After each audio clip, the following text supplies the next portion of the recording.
Hello viewers. Welcome to Myth Mystery. Welcome to Myth Mystery. இன்னைக்கு ஒரு வீடியோல இந்தியால நிகழ்ந்த ஒரு அன்பிலீவபிளான மறுபிறப்பு இன்சிடென்ட் தான் பார்க்க போறோம். இந்த வீடியோ உண்மையிலேயே பயங்கர இன்ட்ரஸ்டிங்காவும் அமேசிங்கா இருக்கும். சோ ஸ்கிப் பண்ணாம கடைசி வீடியோ பாருங்க. வாங்க வீடியோக்குள்ள போலாம். பாருங்க நம்ம சேனலை சப்ஸ்கிரைப் பண்ணி போலாம். WhatsApp and Facebook பேஜை ஃபாலோ பண்ணாங்களோ ஃபாலோ பண்ணிருங்க. இது ஆகஸ்ட் மாசம் 1983 வருஷம் இரவு நேரம். இந்த ஒரு டைம்ல ஆக்ராவை சேர்ந்த பிசினஸ்மேனான சுரேஷ் வர்மா அப்படின்றவரு அவருடைய வேலையை முடிச்சுட்டு கார்ல அவருடைய பங்களாக்கு திரும்புறாரு. அப்படி திரும்பினவர் அவருடைய பங்களா கேட்டுக்கு முன்னாடி காரை நிப்பாட்டி கானை 3-4 தடவை அடிக்கிறாரு. எப்பயுமே ஃபர்ஸ்ட் டைம் ஹார்ன் அடிக்கிறப்பே செக்யூரிட்டி வந்து கேட்டை திறந்துருவாப்ல. ஆனா இன்னைக்கு இவர் 3-4 தடவை ஹார்ன் அடிச்சோம் யாருமே வந்து கேட்டை திறக்கல. சோ இதனால சுரேஷ் வர்மா செம்மையா கோவமாயிராப்ல. என்னடா பண்ணிட்டு இருக்கீங்க அப்படின்னு சொல்லிட்டு பயங்கர கோவமா கார்ல இருந்து கீழே இறங்கி அந்த கேட்டை நோக்கி போறாப்ல. அப்படி அவர் போயிட்டு இருக்கப்பே திடீர்னு பாத்தீங்கன்னா 2 பேர் அவருக்கு முன்னாடி வந்து நிக்கிறாங்க. அவங்கள பார்த்தோன்னே இவருக்கு ஒரு மாதிரி பயம் வர ஆரம்பிச்சிருது. அப்படி அவர் பயந்துட்டு இருந்த அந்த ஒரு சமயத்துல அந்த 2 பேர்ல ஒருத்தன் அவன் கையில இருந்த துப்பாக்கி எடுத்து அவருடைய தலையிலே சுட்டுறான். சோ அங்க என்ன நடக்குது ஏது நடக்குதுன்றத அண்டர்ஸ்டாண்ட் பண்றதுக்குள்ளேயே சுரேஷ் வர்மா இறந்து கீழே விழுந்துறாப்ல. அப்படி அவரை சுட்ட அந்த ஒரு டைம்ல அந்த இடத்துல யாருமே கிடையாது. ஆனா சுட்டதுக்கு அப்புறம் கேட்ட துப்பாக்கி சத்தத்தை கேட்டு அங்க சுத்தி முத்தி இருந்த எல்லாரும் ஓடி வந்துடுறாங்க. ஆனா என்னதான் ஓடி வந்தாலும் சுரேஷ் வர்மா சுட்ட அந்த 2 பேர் காயம் பாத்தீங்களா அவங்க வர்றதுக்குள்ளேயே அங்க இருந்து தப்பிச்சு ஓடிடுறாங்க.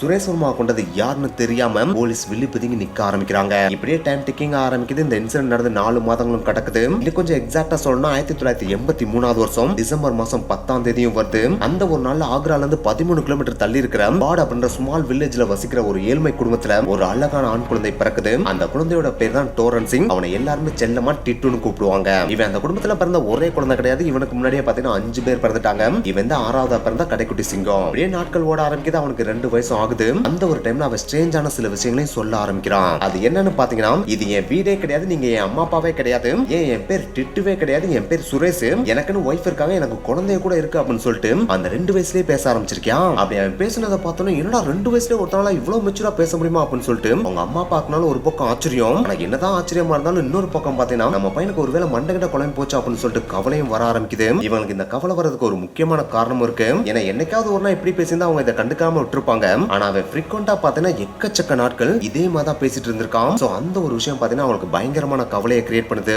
ஏன் ஒரு நாள்லாம் பாத்தீங்கன்னா இவங்க ஆல்ரெடி ஏழவர் இல்லையா. சோ அதனாலேயே பாத்தீங்கன்னா இவங்க பெருசா அந்த அளவுக்கு வசதி இருக்காது. இவங்க போற ட்ரெஸ்ஸும் பாத்தீங்கன்னா ரொம்ப புதுசா இருக்காது. புதுசா இல்லாட்டியும் பரவாயில்ல, அவங்க போற ட்ரெஸ்ல சில ட்ரெஸ் எல்லாம் பாத்தீங்கன்னா கிழிஞ்சு இருக்கும். சோ அப்படி கிழிஞ்ச ட்ரெஸ் ஒரு நாள் பாத்தீங்கன்னா டிட்டு கொடுத்து போட சொல்லிருக்காங்க. அதை பார்த்தோன்னே டிட்டுக்குனால வேற லெவல்ல கோவம் வந்துருது. அந்த டைம்ல பாத்தீங்கன்னா அவன் கண்மூடித்தனமா அவங்க அம்மா அப்பாவை வைறான். என்ன நீங்க என்ன கிழிஞ்ச ட்ரெஸ் எல்லாம் போட சொல்றீங்க, என்கிட்ட எவ்வளவு காசு இருக்கு தெரியுமா, என்கிட்ட எவ்வளவு பெரிய வீடு இருக்கு தெரியுமா, என்கிட்ட எப்படிப்பட்ட கார்லாம் இருக்குன்னு தெரியுமா, அப்படிப்பட்ட என்கிட்ட போய் கிழிஞ்ச ட்ரெஸ் எல்லாம் போட சொல்றீங்க அப்படின்னு சொல்லிட்டு அந்த ட்ரெஸ் அவங்க மூஞ்சிலே தூக்கி போட்டு போயிட்டானா. சோ அந்த ஒரு இன்சிடென்ட் பாத்தீங்கன்னா அவங்க அம்மா அப்பாவுக்கு ஒரு மிகப்பெரிய வருத்தத்தை கிரியேட் பண்ணுது. ஒருவேளை நம்ம பையனுக்கு நம்ம ஏழையா இருக்க தான் பிடிக்கலையோ அப்படின்னு சொல்லிட்டு அவங்களுக்கு தோணவும் வைக்குது. இருந்தாலும் சின்ன பசங்க அப்படி இப்படிதான் இருப்பாங்க, கொஞ்சம் அடம் பிடிப்பாங்க அப்படின்னு நினைச்சுதான் இவங்களும் இதை கேஷுவலா எடுத்துக்க ட்ரை பண்றாங்க. ஆனா என்னதான் அவங்க அப்படி எடுக்க ட்ரை பண்ணாலும் இவனுடைய ஆக்டிவிட்டிஸ் பாத்தீங்கன்னா நாட்கள் போக போக அதிகமாயிட்டே தான் போச்சே தவிர குறைஞ்ச பாடே இல்ல. இப்படியே காலங்கள் ஓடுது. இவனுக்கு 4 வயசு ஆகுது. அந்த 4 வயசுல இவன் புதுசா ஒரு பிரச்சனையும் கிரியேட் பண்ண ஆரம்பிக்கிறான். அதுதான் அவங்க அப்பாட்ட எப்ப பார்த்தாலும் போயிட்டு என் சொந்த வீடு ஆக்ரால இருக்கு, என் ஆக்ரா கூட்டு போங்கன்னு சொல்லிட்டு கேட்டுட்டே இருப்பானா. அதுக்கு அவங்க அப்பாவும் பாத்தீங்கன்னா கண்டிப்பா அவனை கூட்டு போறேன்ப்பா, ஆனா இப்போதைக்கு நான் அங்க போற வேலையே இல்ல, எனக்கு வேலை வரப்ப நான் போறப்ப நானும் உன்னை கூட்டு போறேன் அப்படின்னு சொல்லிட்டு சமாளிச்சிருவாராம். இவனும் பாத்தீங்கன்னா சரி அப்பா தான் இப்போதைக்கு ஆக்ரா போகல அப்படின்னு சொல்லிட்டு ஓரளவுக்கு சமாதானமா தான் இருந்திருக்கான். ஆனா ஒரு நாள் பாத்தீங்கன்னா அவங்க அப்பாக்கு ஆக்ராக்கு போற வேலையும் வந்திருக்கு. அன்னைக்கு அவங்க அப்பா டிட்டு சொல்லாமே ஆக்ரா கிளம்பி போயிட்டாப்லையாம். அப்படி கிளம்பி போனது தெரிஞ்சோடனே நம்ம டிட்டுக்குனால வேற லெவல்ல கோவம் வந்துருது. உடனே வீட்டுக்குள்ள இருக்க பாத்திரம் கித்திரம் எல்லாத்தையும் தூக்கி போட்டு பயங்கரமா கத்த ஆரம்பிக்கிறான். அவன் கத்துறத பார்த்தோன்னே வீட்டுக்கு வெளியில இருந்த இவனுடைய மூத்த அண்ணன் அசோக் வந்து வீட்டுக்குள்ள ஓடி வந்துறாப்ல. ஓடி வந்து அவரு டே என்னடா ஆச்சு உனக்கு, எதுடா இப்படி கத்துற அப்படின்னு சொல்லிட்டு கேக்குறாப்ல. அதுக்கு டிட்டு நான் எத்தனை தடவை சொன்னாலும் நீங்க புரிஞ்சுக்க மாட்டீங்களா, என்னோட சொந்த வீடு ஆக்ரால இருக்கு, இது என் வீடே கிடையாது, நீ முத என்னை ஆக்ரா கூட்டு போ, அங்க நான் என் ஃபேமிலியை பார்க்கணும் அப்படின்னு சொல்லிட்டு கத்துறியான். அப்படி இவன் கத்துறத பார்த்தோன்னே அவங்க அண்ணன் அசோக்குனாலும் ஒரு மாதிரி பயம் வர ஆரம்பிச்சிருது. ஏன்னா இதுக்கு முன்னாடி எல்லாம் பாத்தீங்கன்னா ஓரளவுக்கு சமாதானப்படுத்துற மாதிரி தான் இவன் கோவமே படுவியான். ஆனா இன்னைக்கு பாத்தீங்கன்னா இவனுடைய கோவம் எக்ஸ்ட்ரீம் ஸ்டேஜுக்கு போயிருச்சு. சோ இவனுடைய ஆசையை நம்ம நிறைவேற்றல அப்படின்னா அதுவே இவனை பைத்தியக்காரன் ஆக்கிறோம் அப்படின்னு சொல்லிட்டு பயப்பட ஆரம்பிக்கிறான். சோ அதனாலே அவங்க அண்ணன் அசோக் பாத்தீங்கன்னா நான் உன்னை ஆக்ரா கூட்டு போறேன், ஆனா அதுக்கு முன்னாடி ஆக்ரால உனக்கு தெரிஞ்ச இடம் ஒன்னு சொல்லு, நான் அதை போய் வெரிஃபை பண்ணிட்டு வந்து நான் உன்னை கூட்டு போறேன் அப்படின்னு சொல்றான். அதை கேட்டோன்னே டிட்டு சிரிச்சுக்கிட்டே அவ்வளவுதான் மேட்டர் அப்படின்னு சொல்லிட்டு ஆக்ரால இருக்க ஒரு மால் ரோட்ல ஒரு ரேடியோ ஷாப் இருக்கும். அந்த ரேடியோ ஷாப்போட பேர் என்னுடைய பேரான சுரேஷ் ரேடியோஸ்னு இருக்கும். என்ன நீ போய் வெரிஃபை பண்ணிட்டு அப்படின்னு அசோக்ட்ட சொல்றான். அதை கேட்டோன்னே அசோக்கும் 1987 வருஷம் ஏப்ரல் மாசத்துல ஒரு நாள் ஆக்ராக்கு கிளம்பி போறான். அப்படி அவன் கிளம்பி போனது பாத்தீங்கன்னா அவனுடைய சொந்த வேலைக்காக தான் போகல, தன்னுடைய தம்பியான டிட்டு சொன்னது உண்மையா இல்லையா அப்படின்றத வெரிஃபை பண்ண தான் போறான். அப்படி போனாவே அவன் தம்பி சொன்ன இடமான பிஸியான மால் ரோடையும் ரீச் பண்ணிடுறான். அந்த மால் ரோட்ல அவன் தம்பி சொன்ன இடத்துல இவன் பார்த்த விசுவலை பாத்தீங்கன்னா இவன் கண்ணாலேயே நம்ப முடியல. ஏன்னா டிட்டு சொன்ன அந்த இடத்துல ஒரு ரேடியோ ஷாப் இருக்கு. அந்த ரேடியோ ஷாப்போட பேர் தான் சுரேஷ் சுரேஷ் ரேடியோ. சோ அத பார்த்தோன்னே அசோக்குனாலும் வேற லெவல்ல அள்ளி விட்டுருது. ஏன்னா இதுக்கு முன்னாடி டிட்டு பாத்தீங்கன்னா ஒரு தடவை கூட ஆக்ராக்கு வந்ததே கிடையாது. இங்க ஒரு பிஸியான மால் ரோடு இருக்கு அப்படின்றது டிட்டு சொன்னதுக்கு அப்புறம் தான் அசோக்கே தெரிஞ்சிருக்கு. அப்படி இருக்கப்ப இவனால இந்த ரோடை எப்படி கிளியர் கட்டா சொல்ல முடிச்சு, அந்த ரோட்ல இப்படி ஒரு கடை இருக்கு அப்படின்றதையும் அந்த கடையோட பேர் இதுதான் அப்படின்றதையும் தெளிவா எப்படி இவனால சொல்ல முடிஞ்சு அப்படின்றதாம் அசோக்குக்கு இருந்த ஒரு மிகப்பெரிய கேள்விக்குறியாவே இருந்துச்சு. சோ உடனே அந்த சுரேஷ் ரேடியோ கடைக்குள்ள போறான். அந்த கடைக்குள்ள பாத்தீங்கன்னா ஒரு பெண்மணி உட்கார்ந்திருக்காங்க. அந்த பெண்மணிட்ட எக்ஸ்கியூஸ் மீ மேம், உங்ககிட்ட கொஞ்சம் தனியா பேச முடியுமா அப்படின்னு சொல்லிட்டு கேக்குறான். அதுக்கு அந்த பெண்மணி என்ன சார் வேணும், எதுவும் என்ன சொல்லுங்க சார் அப்படின்னு சொல்லிட்டு கேக்குறாங்க. அதுக்கு அசோக்கு நான் எதுவும் வாங்கலாம் வரல, உங்ககிட்ட பர்சனலா பேச வந்திருக்கேன் அப்படின்னு சொல்றான். அதை கேட்டோடனே அந்த பெண்மணியும் சரி கொஞ்ச நேரம் வெயிட் பண்ணுங்க, நான் என் வேலையெல்லாம் முடிச்சுட்டு வரேன் அப்படின்னு சொல்லிட்டு கொஞ்ச நேரம் கழிச்சு வர்றாங்க. அப்படி வந்து அவங்ககிட்ட அசோக் தன்னுடைய தம்பியான டிட்டுவை பத்திய எல்லா விஷயங்களையும் சொல்றான். அதை கேட்டோடனே அந்த பெண்மணிக்குனாலும் கண்ணுல இருந்து கண்ணீர் பொத பொதன்னு கொட்ட ஆரம்பிக்குது. ஏன்னா அந்த பெண்மணி ஒரு விதவை பெண்மணியா இருக்காங்க. அது மட்டும் கிடையாது, இவங்க வேற யாரும் இல்ல, 4 வருடங்களுக்கு முன்னாடி ஒருத்தர் இறந்து போனார் பாத்தீங்களா, அதாவது தலையில குண்டடிப்பட்டு சுரேஷ் வர்மா இறந்து போனார் பாத்தீங்களா, அவருடைய ஒய்ஃபான உமா வர்மா தான் இந்த பெண்மணி. சோ அவங்க தான் தன்னுடைய கணவர் மறுபடியும் மறுபிறவி எடுத்து வந்திருக்காருன்னு தெரிஞ்ச உடனே தன்னுடைய எமோஷனலை கண்ட்ரோல் பண்ண முடியாம கதறி அழுக ஆரம்பிக்கிறாங்க. அப்படி அழுதவங்க அசோக்ட நீ சொல்ற விஷயங்கள் எதையுமே என்னால நம்ப முடியல, இருந்தாலும் என்னுடைய கணவர் மறுபடியும் மறுபிறவி எடுத்துட்டார் அப்படின்னா எனக்கு அது மிகப்பெரிய ஆச்சரியமா இருக்கு. சோ அதனால நாளைக்கு நாங்க எங்க ஃபேமிலியோட உங்க வீட்டுக்கு வர்றோம், உங்க வீடு எங்க இருக்கு, எந்த இடத்துல இருக்கு அப்படின்ற எல்லா டீட்டெயிலும் கேட்டு வாங்கிக்கிறாங்க. அப்படி வாங்கின உடனே அசோக் அங்க இருந்து கிளம்பி அவனோட வீட்டுக்கு திரும்பி போயிடுறான். அப்படி திரும்பி போன அவன் டிட்டுட்ட நீ சொன்ன அந்த இடத்துக்கு நானும் போய் பார்த்தேன், நீ சொன்ன மாதிரி அந்த இடத்துல ஒரு ரேடியோ கடை இருந்துச்சு, அதுல நீ சொன்ன பேரும் இருந்துச்சு, அங்க இருந்த ஒரு பெண்மணிட்ட போய் நான் பேசவும் செஞ்சேன். அந்த பெண்மணி நான் சொன்ன எல்லா விஷயத்தையும் கேட்டுட்டு நாளைக்கு நம்மள வந்து பார்க்க வர்றேன்னு சொல்லிருக்காங்க. சோ இவ்வளவு வருடங்களா நீ எதிர்பார்த்து காத்துட்டு இருந்த அந்த ஒரு நாள் நாளைக்கு வரப்போகுது. சோ நாளைக்கு நீ உன்னோட ஃபேமிலின்னு சொல்ற பத்தியா, அந்த ஃபேமிலி நம்ம வீட்டுக்கு வர போறாங்க, அந்த டைம்ல நீ என்ன பண்ற நானும் பாக்குறேன் அப்படின்னு சொல்லிட்டு டிட்டு சொல்றான். அதை கேட்ட உடனே டிட்டுக்குனால வேற லெவல்ல எக்ஸைட்மெண்ட் கிரியேட் ஆகுது. ஆத்தோட என்னோட ஃபேமிலி இங்க வராங்களா, அப்ப எப்போதான் நாளைக்கு வரும்னு சொல்லிட்டு பயங்கர எக்ஸைட்மெண்டோட அன்னைக்கு நைட்டு போய் தூங்கிடுறான். அப்படியே டைம் டிக்கிங் ஆரம்பிக்குது. அடுத்த நாள் காலை ஆகுது. அந்த ஒரு நாள் அவனோட வீட்டுக்கு முன்னாடி கார் சத்தம் கேக்குது. அந்த கார் சத்தம் கேட்டனே குடு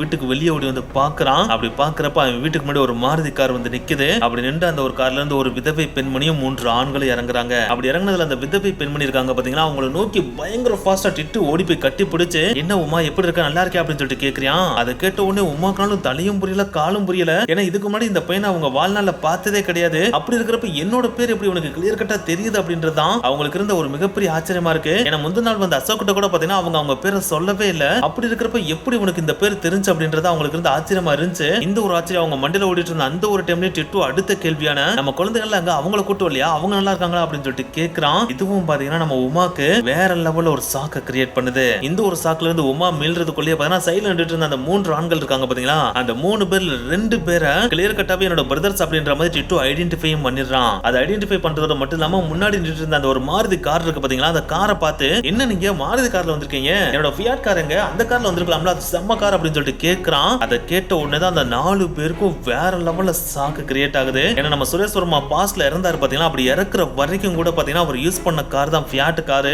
ஒன்ஸ் அவர் இறந்ததுக்கு அப்புறம் தான் இந்த கார் இனிமேல் நம்ம யூஸ் பண்ண வேணாம் அப்படின்னு சொல்லிட்டு அந்த காரை வித்துட்டு இவங்க மாருதி கார் வாங்கி இருந்திருக்காங்க. சோ அந்த ஒரு விஷயத்தை எப்படி இவன் கிளியர் கட்டா கேக்குறான் அப்படின்றதான் அந்த 4 பேருக்கு இருந்த ஒரு மிகப்பெரிய சாக்கா இருந்துச்சு. ஆனா என்னத்தை தான் அந்த 4 பேருக்கு இது மிகப்பெரிய சாக்கா இருந்தாலும் நம்ம உமா இருக்காங்க பாத்தீங்கன்னா, அவங்க அந்த ஒரு டைம்ல பாத்தீங்கன்னா இது வேற யாரும் இல்ல, இது கண்டிப்பா என்னோட கணவனான சுரேஷ் தான் அப்படின்றத கன்ஃபார்மே அவங்க பண்ணிடுறாங்க. ஆனா என்னத்தை தான் இந்த ஒரு விஷயத்தை உமா கன்ஃபார்ம் பண்ணாலும் அந்த 3 பேர் இருக்காங்க பாத்தீங்கன்னா, அதாவது சுரேஷோட பிரதர்ஸ் 3 பேர் இருக்காங்க பாத்தீங்களா, அவங்களோட மனசு பாத்தீங்கன்னா இதை முழுமையா ஒத்துக்கவே மாட்டேங்குது. சோ அதனாலேயே வந்துட்டு ஏதாச்சும் டெஸ்ட் வைக்கணும்னு சொல்லிட்டு அவனை வீட்டுக்குள்ள கூட்டு போயிட்டு டிட்டோட எக்கச்சக்கமான கேள்விகள் கேட்கறாங்க. டிட்டுவும் பாத்தீங்கன்னா அவனோட பாஸ்ட்ல நடந்த எக்கச்சக்கமான இன்சிடென்ட் அடுத்தடுத்து சொல்லிட்டே இருக்கான். அவன் சொல்ற ஒவ்வொரு இன்சிடென்ட்டுமே பாத்தீங்கன்னா இவன் சுரேஷ் வர்மாவே இருந்த மாதிரி தான் எல்லா இன்சிடென்ட்டையும் சொல்றான். சோ ஒரு சின்ன பையன் 4 வயசான சின்ன பையன் எப்படி கூடவே இருந்த மாதிரி எல்லா இன்சிடென்ட்டையும் சொல்றான் அப்படின்றது அந்த 4 பேருக்குமே பயங்கரமான ஆச்சரியத்தை தான் கிரியேட் பண்ணுச்சு. ஆனா என்னதான் இன்சிடென்ட் அவன் அடுத்தடுத்து எல்லாத்தையுமே கரெக்டா சொன்னாலும் இன்னமும் நம்ம அவனை டெஸ்ட் பண்ணணும் அப்படின்னு சொல்லிட்டு சுரேஷ் வர்மாவோட 3 பிரதர்ஸும் முடிவு பண்றாங்க. அப்படி முடிவு பண்ண உடனே அந்த 3 பிரதர்ஸும் பாத்தீங்கன்னா டிட்டு ஆக்ராக்கு கூட்டு போறாங்க. அப்படி கூட்டு போறது எங்க கூட்டு போறாங்க அப்படின்னு பாத்தீங்கன்னா சுரேஷ் வர்மாவோட ரேடியோ ஷாப் இருக்கு பாத்தீங்கன்னா, அந்த ரேடியோ ஷாப்புக்கு தான் கூட்டு போறாங்க.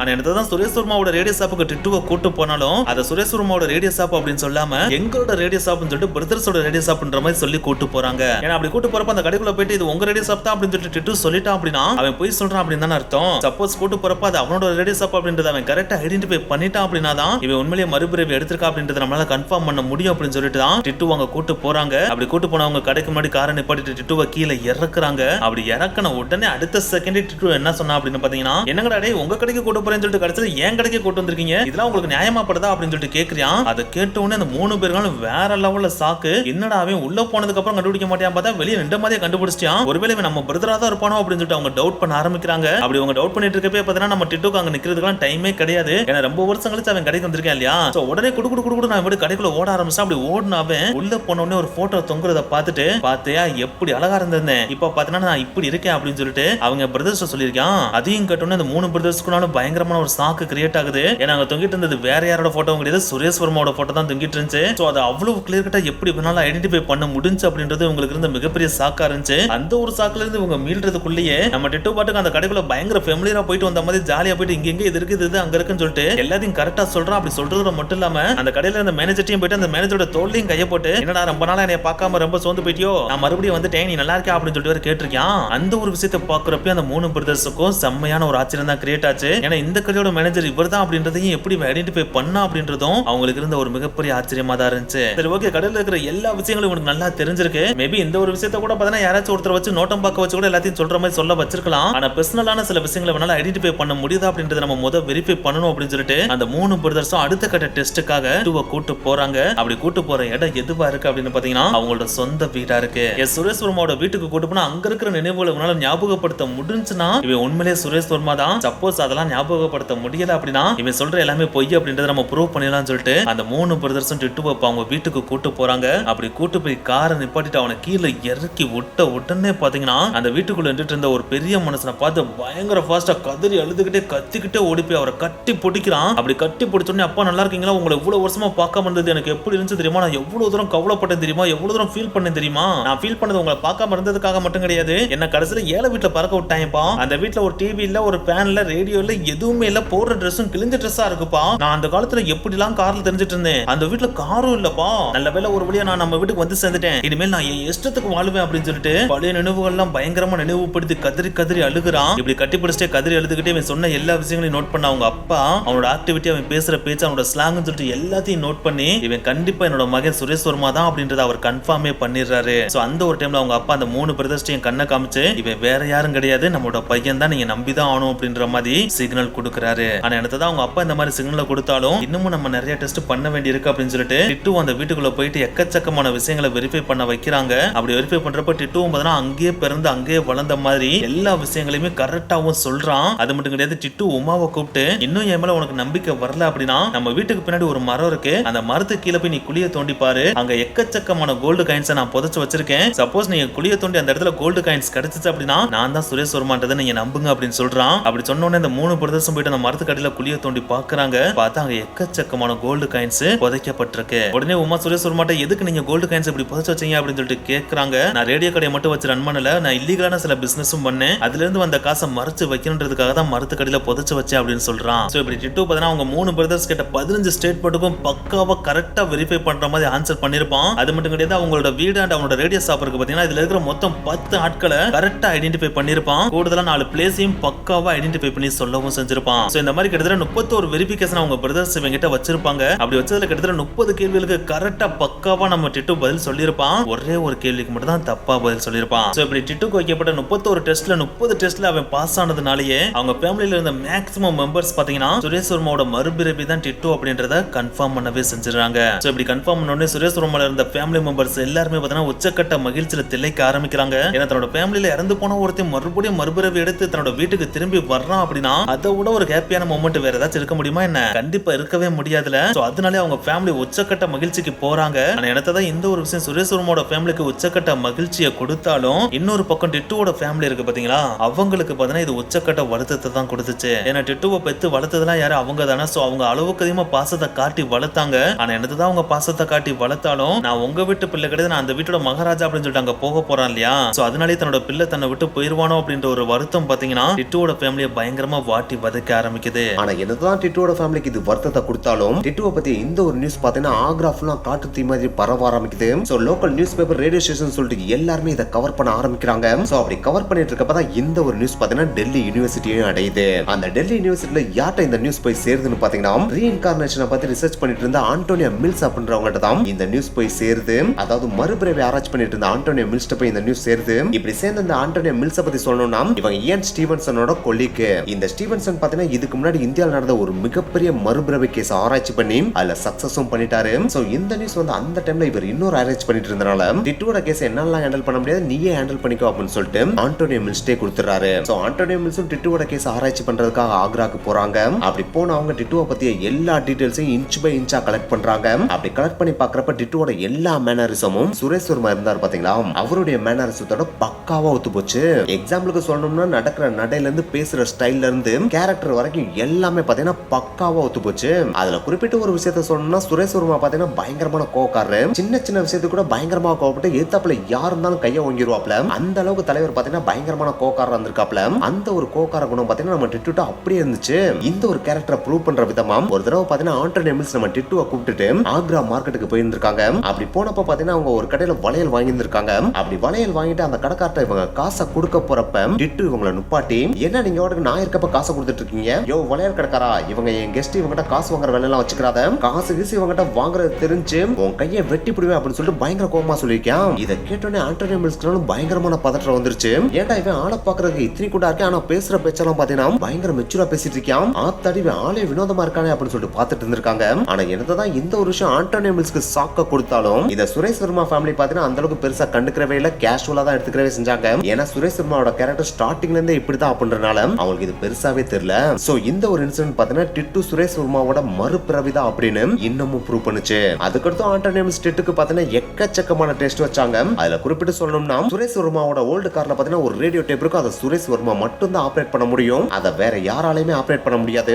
சோ அந்த ஒரு ரேடியோ டேப்பை மட்டும் டிட்டு ஆபரேட் பண்ணிட்டா அப்படின்னா இவன் தான் நம்ம சுரேஷ் வர்மான்னு கன்ஃபார்மே பண்ணல அப்படின்னு அவங்க அப்பா சொல்றாரு. அப்படி சொன்னோன்னே ஆண்டோனியோ மில்ஸும் பாத்தீங்கன்னா டிட்டுவை கூட்டு போய் அந்த கார்ல உட்கார வைக்கிறாங்க. பார்த்தா உள்ள போன டிட்டு அதை ஜாலியா ஆபரேட் பண்ணிட்டான். சோ இந்த ஒரு விஷயம் பாத்தீங்கன்னா இவன் சுரேஷ் வர்மாவோட மறுபிறவிதான் அப்படின்னு இன்னமும் ப்ரூவ் பண்ணுச்சு. அது இது மட்டும் கிடையாது, சுரேஷ் வர்மா எந்த மாதிரி காரை ஓட்டுவேன், எந்த மாதிரி ஏற போடுவேன், எந்த மாதிரி கிளட்ச மதிப்பேன் அப்படின்னு எல்லா விஷயத்தையும் சுரேஷ் வர்மா கூடயே இருந்து அவனுடைய ஒரு பிரதருக்கு நல்லாவே தெரியும். சோ அவரும் பாத்தீங்கன்னா டிட்டுவை கூட்டு போய் காரை ஓட்ட வச்சிருந்திருக்காப்ல. அப்படி ஓட்டுறப்ப டிட்டு இருந்த எல்லா மேனரிசமுமே அப்படியே சுரேஷ் வர்மாவோட மேனரிசமா இருந்துச்சாம். சோ இதுவும் பாத்தீங்கன்னா இவன் மறுபிறவிதான் அப்படின்னு இன்னமும் ஸ்ட்ராங்கா கன்ஃபார்ம் பண்ணுச்சு. சோ இப்படி டிட்டு ஒவ்வொரு விஷயமா கன்ஃபார்ம் பண்ணிட்டு இருந்தப்ப இன்னமும் என் மேல உங்களுக்கு நம்பிக்கை வரல அப்படின்னா நான் இப்ப ஒரு விஷயத்த சொல்ல போறேன், அதை கேட்டா நீங்க ஷாக் ஆயிருவீங்க அப்படின்னு சொல்றான். உடனே அவனை சுத்தி இந்த ஃபேமிலி மெம்பர்ஸ் அண்ட் ஆண்டோனியோ மில்ஸும் அது என்ன விஷயம் சொல்லு அப்படின்னு சொல்லி கேக்குறாங்க. ஆனா அதுக்கு டிட்டு சிரிச்சுக்கிட்டே நான் இதை ரேடியோ ஸ்டேஷன்ல தான் சொல்வேன் அப்படின்னு சொல்லிட்டு ரேடியோ ஸ்டேஷனுக்கே போயிடுறான். அங்க போயிட்டு அட்லீஸ்ட் என்ன கொண்டவன் யாருன்னு நான் உங்களுக்கு அடையாளம் காமிச்சாலாவது என் மேல உங்களுக்கு நம்பிக்கை வருமா அப்படின்னு சொல்லிட்டு கேக்குறான். அப்படி இவன் கேட்ட இந்த ஒரு கேள்வி பாத்தீங்கன்னா அன்னைக்கு டேல ஒட்டுமொத்த ஆக்ராவையுமே அதிர வச்சுச்சு அப்படின்னு தான் சொல்லி ஆகணும். அதுலயும் குறிப்பிட்டு சொல்லணும்னா போலீஸ் ஸ்டேஷனை பயங்கரமா அதிர வச்சுச்சு. ஏன்னா அது வரைக்கும் சுரேஷ் வர்மா அப்படின்றது யாருன்னே தெரியாம போலீஸ் விழிப்புதிங்க நின்னுட்டு இருந்தாங்க இல்லையா. சோ டிட்டு இந்த விஷயத்த சொன்னா அப்படின்னா நம்ம ஈஸியா கொலைக்காரனை கண்டுபிடிச்சலாம் அப்படின்னு சொல்லிட்டு டிட்டு வேகமா வந்து கேக்குறாங்க. அப்படி கேட்டோன்னே டிட்டு அந்த ரெண்டு பேரையும் அடையாளம் சொல்றான். போலீஸும் அந்த ரெண்டு பேரை வலை வீசி தேடி பிடிச்சிடுறாங்க. அப்படி பிடிச்சோடனே அவங்கள போலீஸ் அடி அடின்னு அடிக்கிறாங்க. அப்படி அடிச்சதுல நாங்க தான் சுரேஷ் வர்மாவை கொண்டோம் அப்படின்னு அவங்க ஒத்துக்கிறவங்க செய்யறாங்க. ஆனா என்னதான் இவங்க போலீஸ் ஸ்டேஷன்ல இதை ஒத்துக்கிட்டாலும் கோர்ட்ல போய் இதை ஒத்துக்கணும் இல்லையா. சோ கோர்ட்ல போய் இவங்களை ப்ரொடியூஸ் பண்ணா இவங்களுக்கு எதிராக சாட்சி இருந்தா மட்டும்தான் இவன் பண்ண குற்றம் கன்ஃபார்ம் ஆகும் இல்லையா. ஆனா சுரேஷ் வர்மாவை கொண்ட அன்னைக்கு பாத்தீங்கன்னா அந்த இடத்துல ஐ விட்னஸ்னு யாருமே இல்ல இல்லையா. சோ கோர்ட்ல சாட்சி இல்லாம நம்ம என்ன பண்ண போறோம் அப்படின்னு சொல்லிட்டு போலீஸ் குழம்பி நிக்கிறாங்க. அப்படி நிக்கிறப்பதான் ஆண்டோனியோ மில்ஸ் ஏன் நம்ம டிட்டுவே சாட்சியா ப்ரொடியூஸ் பண்ணலாமே அப்படின்னு சொல்லிட்டு சொல்றாங்க. அதை கேட்ட போலீஸ் இதுவும் நல்ல ஐடியா தான் அப்படின்னு சொல்லிட்டு டிட்டுவே சாட்சியா கொண்டு போய் நிப்பாட்டிடுறாங்க. அப்படி நின்ன உடனே டிட்டுவும் பாத்தீங்கன்னா அன்னைக்கு நைட் என்ன நடந்துச்சு அப்படின்ற ஒவ்வொரு விஷயத்தையும் அக்குவே ராணிவேரா பிரிச்சு சொல்லுவான். அதுல குறிப்பிட்டு சொல்லணும் அப்படின்னா என்ன ரைட் சைடு ஹெட்ல சுட்டாங்க, அந்த புல்லட் லெஃப்ட் சைடுல இருந்து வெளியில வந்துச்சு, இதை நீங்க கன்ஃபார்ம் பண்ணா போஸ்ட்மார்டம் ரிப்போர்ட்டை கன்ஃபார்ம் பண்ணிக்கோங்க அப்படின்னு சொல்றான். சோ கோர்ட்டும் பாத்தீங்கன்னா சுரேஷ் வர்மாவோட போஸ்ட்மார்டம் ரிப்போர்ட்டை கேக்குது. அந்த ரிப்போர்ட்ல பாத்தீங்கன்னா இவன் சொன்ன டீடைல்ஸ் அப்படியே இருந்துச்சு. அதாவது புல்லட்டோட என்ட்ரி பாயிண்ட் ரைட் சைடுலயும் எக்ஸிட் பாயிண்ட் லெஃப்ட் சைடுலயும் இருந்துச்சு. சோ இந்த ஒரு விஷயம் கோர்ட்டே அதிர வச்சுச்சு. ஆனா என்னதான் அதிர வச்சாலும் இவன் தான் சுரேஷ் வர்மாவோட மறுபிறவி அப்படின்றதுக்கு என்ன சாட்சி இருக்கு அப்படின்னு சொல்லி கோர்ட் கேக்குறாங்க. அதுக்கு ஆண்டோனியோ மில்ஸ் அவங்க ரிசர்ச் பண்ண எல்லா பேப்பர்ஸையும் கோர்ட்ல சப்மிட் பண்றாங்க. அதுல குறிப்பிட்டு அவங்க சொன்ன விஷயம் இவனுடைய பர்த் மார்க்ஸ் தான் இவன் மறுபிறவி அப்படின்றதுக்கான ஆதாரம் அப்படின்னு சொல்லிட்டு அடிச்சு சொல்றாங்க. ஏன்னா டிட்டு என்ன சொல்லியிருந்தா இவனுடைய ரைட் சைடுல புல்லட் போயிட்டு லெஃப்ட் சைடுல வெளியே வந்துச்சுன்னு சொல்லியிருந்தா இல்லையா. அதே மாதிரி டிட்டுவோட தலையில வலது பக்கம் பாத்தீங்கன்னா புல்லட் உள்ள போன மாதிரியான ஒரு தழும்பு இருக்கும். அதே மாதிரி லெஃப்ட் சைடு பாத்தீங்கன்னா புல்லட் வெளியே போற மாதிரி ஒரு புடைப்பு இருக்கும். சோ இந்த ஒரு பர்த் மார்க்கே போது இவன் சுரேஷ் வர்மாவோட மறுபிறவின்னு நம்மளால கன்ஃபார்ம் பண்ணிக்க முடியும் அப்படின்னு ஆண்டோனியோ மில்ஸ் சொல்றாங்க. இதோட கூடுதலா சுரேஷ் வர்மா தலையில எப்படி ஒரு மச்சம் இருந்துச்சோ அதே மாதிரி டிட்டுவோட தலையில ஒரு மச்சம் இருக்கு அப்படின்னு ஆண்டோனியோ மில்ஸ் இன்னொரு ப்ரூஃபையும் சப்மிட் பண்றாங்க. இது எல்லாத்துக்கும் மேல சுரேஷ் வர்மாவை கொண்ட அந்த இடத்துல ஐ விட்னஸ் யாருமே இல்ல இல்லையா. சோ அந்த கொலையை பார்த்த ஒரே ஐ விட்னஸ்னா அது சுரேஷ் வர்மா மட்டும் தானே. சோ அவரால் மட்டும் தான் அங்க என்ன நடந்துச்சு அப்படின்றத கிளியர் கட்டா சொல்ல முடியும். சோ அத டிட்டு கிளியர் கட்டா சொல்றா அப்படின்னா இவன் தான் சுரேஷ் வர்மா அப்படின்னு சொல்லிட்டு ஆண்டோனியோ தமிழ்ஸ் அடிச்சு சொல்றாங்க. சோ இது எல்லாத்தையும் எவிடன்ஸா வச்சு டிட்டு தான் சுரேஷ் வர்மாவோட மறுபிறவி அப்படின்னு கோர்ட்டும் பாத்தீங்கன்னா எதிர்த்தாப்புல இருந்த இவங்க 2 பேர் தான் கொலைகாரங்க அப்படின்னு சொல்லிட்டு அவங்க 2 பேருக்கும் தண்டனையும் கொடுத்துருது. ஆனா என்னதான் கோர்ட் இவங்க 2 பேர் தான் கொலைகாரங்க அப்படின்னு சொல்லிட்டு தண்டனை கொடுத்தாலும் டிட்டு தான் சுரேஷ் வர்மாவோட மறுபிறவின்னு ஒத்துக்கிட்டாலும் இந்த கேஸ்ல எக்கச்சக்கமான மர்மங்களும் முரண்பாடுகளும் இருக்கதான் செஞ்சுச்சு. டிட்டுவோட அம்மா அப்பாவோட கூற்றுப்படி பார்த்தா டிட்டு எந்த வருஷம் பிறந்தான்னு சொல்லியிருந்தாங்க. 1983 வருஷம் டிசம்பர் மாசம் தானே பிறந்ததா சொல்லியிருந்தாங்க. ஆனா என்னதான் டிட்டுவோட அம்மா அப்பா இந்த மாதிரி சொன்னாலும் நம்ம கவர்மெண்ட் டேட்டாவை எடுத்து பார்த்தோம் அப்படின்னா டிட்டு பிறந்த வருடம் 1982 அப்படின்னு இருக்கான். சோ அதன்படி பாக்குறப்ப டிட்டு மறுபிறவியா இருக்கிறதுக்கு வாய்ப்பே கிடையாது அப்படின்னு சொல்லிட்டு சில தரப்பு மக்கள் அடிச்சு சொல்றாங்க. நம்ம சுரேஷ் வர்மா எப்ப இறந்தாப்ல 1983 வருஷம் ஆகஸ்ட் மாசம் தானே இருந்தாரு. சோ அப்படி பார்த்தோம் அப்படின்னா அவர் இறக்குறதுக்கு முன்னாடியே டிட்டு பிறந்துட்டான் இல்லையா. சோ ஒருத்தர் இறக்குறதுக்கு முன்னாடியே ஒருத்தன் பிறந்துட்டான் அப்படின்னாலே அது மறுபிறவி அப்படின்றதுக்கு மீனிங்கே இல்லாம போயிரும் இல்லையா. ஏன்னா ஒருத்தர் இறந்ததுக்கு அப்புறம் ஒருத்தன் பிறந்தாதான் அவன் மறுபிறவி எடுத்து நூறுத்தனா பிறக்கிறான் அப்படின்னு சொல்ல முடியும். ஆனா ஒருத்தர் இறக்குறதுக்கு முன்னாடியே ஒருத்தன் பிறந்துட்டான் அப்படின்னா அது மறுபிறவி ஆகாது இல்லையா. சோ இது மறுபிறவியே கிடையாது அப்படின்னு சொல்லிட்டு சில தரப்பு மக்கள் பார்த்தா அடிச்சு சொல்றாங்க. ஆனா இதுக்கும் மறுபிறவி ஆராய்ச்சி பண்ற ரிசர்ச்சர்ஸ் என்ன சொல்றாங்க அப்படின்னு பாத்தீங்கன்னா டிட்டு கேஸ் சாதாரணமா இந்த உலகத்துல நடக்கிற மறுபிறவி கேஸ் கிடையாது. இந்த ஒரு கேஸ் யூனிக்கான ஒரு கேஸ். இந்த கேஸ் நாங்க எந்த மாதிரி சொல்லுவோம் அப்படின்னு பாத்தீங்கன்னா ரீப்ளேஸ்மெண்ட் ரீஇன்கார்னேஷன் கேஸ் அப்படின்னு சொல்லிட்டு சொல்லுவோம். இந்த ரீப்ளேஸ்மெண்ட் ரீஇன்கார்னேஷன் அப்படின்னா வேற எதுவும் கிடையாது. ஒருத்தர் இறக்க போறப்ப தன்னோட ஆசைகள் நிறைவேறாம இறந்து போயிட்டார் அப்படின்னா அவருடைய ஆன்மா பாத்தீங்கன்னா அவரோட பாடியில இருந்து பிரிஞ்சு வந்து அந்த டைம்ல உயிரோட இருக்கிற வேற ஒருத்தரோட பாடிக்குள்ள போயிட்டு அவரோட ஆன்மாவை ரிப்ளேஸ் பண்ணி இவரோட ஆன்மா அந்த உடம்புக்குள்ள போயிடும். சோ அந்த மாதிரி கூட மேபி சுரேஷ் வர்மாவோட ஆன்மா தன்னை கொன்றவங்களை பழிவாங்கிறதுக்காக அவரோட பாடியில இருந்து வெளியே வந்து டிட்டுவோட பாடிக்குள்ள போயிட்டு டிட்டுவோட ஆன்மாவை ரிப்ளேஸ் பண்ணிருக்கலாம் அப்படின்னு சொல்லிட்டு மறுபிறவி ஆராய்ச்சி பண்ற ஆராய்ச்சியாளர்கள் அடிச்சு சொல்றாங்க. அப்படி ரிப்ளேஸ்மெண்ட் நடந்த அந்த ஒரு டைம்ல மேபி டிட்டுக்கு 8 மாதங்கள் ஆயிருந்திருக்கலாம். அந்த 8வது மாதத்துல இந்த ஒரு ரிப்ளேஸ்மெண்ட் நடந்த அந்த ஒரு டைம்ல டிட்டு மிகப்பெரிய உடல்நல குறைவுக்கு கூட உள்ளாயிருக்கலாம் அப்படின்னு சொல்லிட்டு ரிசர்ச்சர்ஸ் சொல்றாங்க. இந்த ஒரு ரிப்ளேஸ்மெண்ட் ரீஇன்கார்னேஷன் இந்து டெர்மினாலஜில எப்படி சொல்றாங்க அப்படின்னு பாத்தீங்கன்னா பிரக்யா பிரவேஸ் அப்படின்னு சொல்லிட்டு சொல்றாங்க. ஆனா இந்த ரிப்ளேஸ்மெண்ட் ரீஇன்கார்னேஷன்ல இருக்கிற ஒரு மிகப்பெரிய கேள்வி என்ன அப்படின்னு பாத்தீங்கன்னா சுரேஷ் வர்மா இறக்கிறதுக்கு முன்னாடி டிட்டு பிறந்துட்டாலையா. அப்படி பிறந்த அவனுக்கு எப்படி சுரேஷ் வர்மாவோட மார்க்ஸ் எல்லாமே பெத் மார்க்ஸா வந்து சேர்ந்துச்சு அப்படின்றதான் இங்க இருக்கிற ஒரு மிகப்பெரிய கேள்வியா இருக்கு. அதாவது சுரேஷ் வர்மாவோட புல்லட் wounds எல்லாமே எப்படி அவர் இறக்கிறதுக்கு முன்னாடியே டிட்டுவோட பாடியில பெத் மார்க்ஸா வந்துச்சு அப்படின்றதான் இங்க இருக்கிற ஒரு மிகப்பெரிய கேள்வியா இருக்கு. இந்த ஒரு கேள்விக்கு ரீஇன்கார்னேஷன் ரிசர்ச்சரான ஜேம்ஸ் மேட்லாக் அப்படின்றவர் என்ன சொல்றாருன்னா மேபி இது ஒரு கோஇன்சிடென்ட்டா இருந்திருக்கலாம். அதனால கூட டிட்டுவோட பெர்த் மார்க் சுரேஷ் வர்மாவோட புல்லட் மார்க் கூட ஒத்து போயிருக்கலாம் அப்படின்னு சொல்லிட்டு சொல்றாரு. ஆனா என்னதான் இந்த மாதிரி கோஇன்சிடென்ஸா கூட இருக்கலாம் அப்படின்னு சொல்லிட்டு அவர் சொன்னாலும் இன்னொரு ரீசன் அவர் சொல்றாரு. அதுதான் டிட்டுவை வயித்துல வச்சு சுமந்துட்டு இருந்தப்ப பாத்தீங்கன்னா அவங்க அம்மா கடைசி 3 மாசம் பயங்கரமான நோயால பாதிக்கப்பட்டிருந்தாங்க.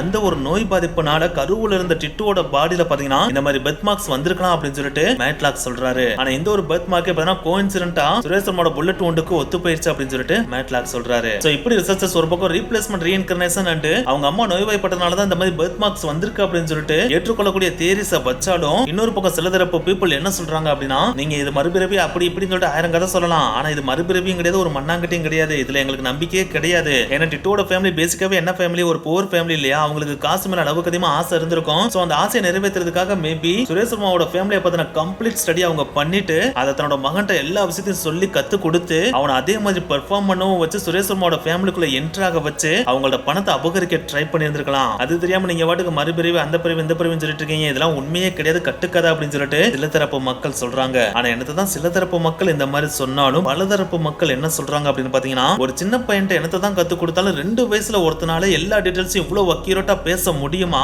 இல்லாட்டா இது வரைக்கும் அவன் போகாத இடத்துல இந்த இடத்துல இது இருக்குன்றத கிளியர் கட்டா சொல்ல முடியுமா? இல்லாட்டா 4 வயசுல ஒருத்தன் போயிட்டு ஒரு பெண்மணியை பார்த்து நீ என்னோட ஒய்ஃப்னு சொல்ல முடியுமா? கூடுதலா தான் கடையை ஐடென்டிஃபை பண்ணணும், அதே நேரத்துல மேனேஜரை ஐடென்டிஃபை பண்ணணும், தன்னோட அப்பாவே ஐடென்டிஃபை பண்ணணும், தன்னோட வீட்டையும் ஐடென்டிஃபை பண்ணணும், அதே நேரத்துல தன்னோட வீட்டுக்கு பின்னாடி இருக்கிற ஒரு மரத்துக்கு கீழே நான் புதையில புதைச்சு வச்சிருக்கேன்றது முதற்கொண்டு சொல்லணும். அப்படின்னா எல்லா விஷயத்தையும் ஒரு 4 வயசு பையன்ட்ட சொல்லி நீ மனப்படம் பண்ணுடா. அதுவும் ஒரு ஏழை குடும்பத்துல இருக்கிற ஒரு பையன்ட்ட அந்த அளவுக்கு படிக்காத ஒரு பையன்ட்ட நீ இவ்வளவு விஷயத்தை மனப்படம் பண்ணணும்னு சொன்னா மனப்படம் பண்ணி எல்லாத்தையும் சொல்ல முடியுமா என்ன? கண்டிப்பா வாய்ப்பே கிடையாதுல. சோ அதன்படி பார்த்தோம் அப்படின்னா இது கண்டிப்பான முறையில மறுபிறவி தான் அப்படின்னு சொல்லிட்டு ஒரு தரப்பு மக்கள் அடிச்சு சொல்றாங்க. சோ இப்படி 2 தரப்பு மக்கள் ஒவ்வொரு பக்கம் தன்னோட கருத்துக்களை வச்சிட்டு இருக்கப்ப நம்ம டிட்டுவே பாத்தீங்கன்னா நான் காசுக்காக ஆசைப்படுறவனும் கிடையாது, காசுக்காக சுரேஷ் வர்மா ஃபேமிலிக்குள்ள போல அப்படின்றத ப்ரூவ் பண்ற விதமா அவரே பாத்தீங்கன்னா சுரேஷ் வர்மா ஃபேமிலில இருந்து தனியா பிரிஞ்சு வந்து அவரே தனியாவே படிச்சு மாஸ்டர் டிகிரியும் முடிச்சு அவரோட வாழ்க்கையை அவரே பாத்துக்கிற விதமா ஒரு யுனிவர்சிட்டில அசிஸ்டன்ட் ப்ரொஃபஸராவும் ஒர்க் பண்ணிட்டு இருக்காரு. சோ ஒருத்தர் எந்த விதமான பலனும் எதிர்பார்க்காம இவ்வளவு விஷயங்களை சொல்றாரு அப்படின்னா இது கண்டிப்பா என்னவா இருக்கலாம் அப்படின்றத நீங்களே கீழே கமெண்ட் பண்ணுங்க. ஓகே गाइस, இந்த வீடியோ உங்களுக்கு பிடிச்சா லைக் பண்ணுங்க, ஷேர் பண்ணுங்க, and போகும்போது மறக்காம சேனலை சப்ஸ்கிரைப் பண்ணுங்க. நெக்ஸ்ட் வீடியோ மீட் பண்ணலாம். பை.